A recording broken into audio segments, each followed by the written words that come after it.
In this module, we are going to explain the most commonly used ERP implementation methodology in organization.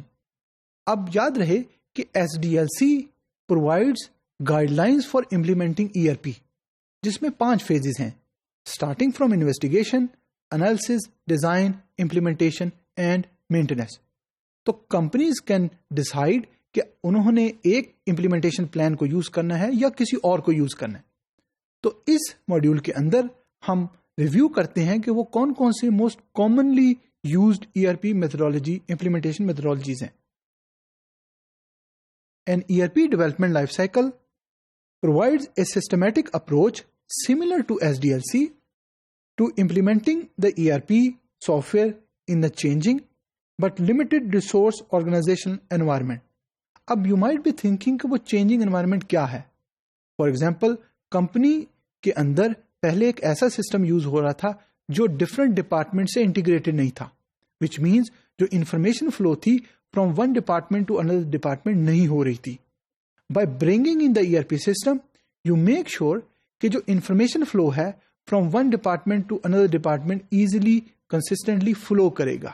اس کا فائدہ یہ ہوگا کہ company میں جو امپلائیز ہیں they will be looking at the real time exact view of the information and based on that information جو customer کی کیوری ہے یا کوئی اگر انٹرنل کیوریز ہیں ان کو آنسر کر سکیں. Traditional ERP life cycle accomplishes one stage at a time and requires formal milestone approvals prior to moving to the next stage. Generally, in the case of implementing ERP, you have to make sure you fully understand the requirements of the business. At the same time, you have to make sure کہ select آپ وہ والا ERP vendor کریں جس کے پاس وہ سارے موڈیولز ہوں اور وہ فنکشنلٹی ہو ان کے سافٹ ویئر میں جو آپ نے یوز کرنی ہے. اس کے ساتھ ساتھ you will be hiring external consultant that will come and study existing system and then proposing کہ آپ نے کون سے نیو موڈیولز امپلیمنٹ کرنے ہیں.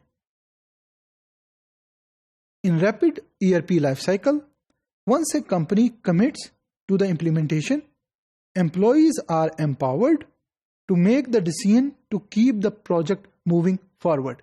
Changes آئیں گی, user new changes request کریں گے, but اگر کمپنی نے ڈیسائیڈ کر لیا کہ ہم نے ERP سسٹم کو امپلیمنٹ کرنا ہے اور employees are empowered کہ وہ کنٹینیوس فیڈ بیک دیں اور اس فیڈ بیک کی بیس پر اس ERP سسٹم کو یا تو کسٹمائز کیا جائے یا اس کو چینج کیا جائے, جو ریکوائرمنٹس ہیں ان کو انکارپوریٹ کر کے اس ERP سسٹم کو امپروو کیا جائے.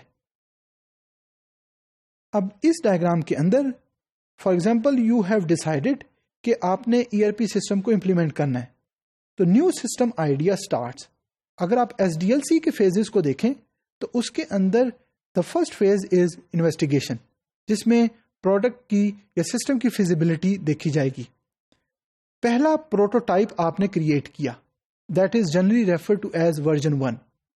اگر آپ ریپڈ ERP امپلیمنٹیشن کی بات کر رہے ہیں تو پہلے پروٹوٹائپ کے بعد کسٹمر سے یا یوزر سے فیڈ بیک لیا گیا, اگین اس کو چینج کیا گیا. پروٹوٹائپ کے کیس کے اندر you will be using a skeleton of an actual system. Continuous feedback ہوگا.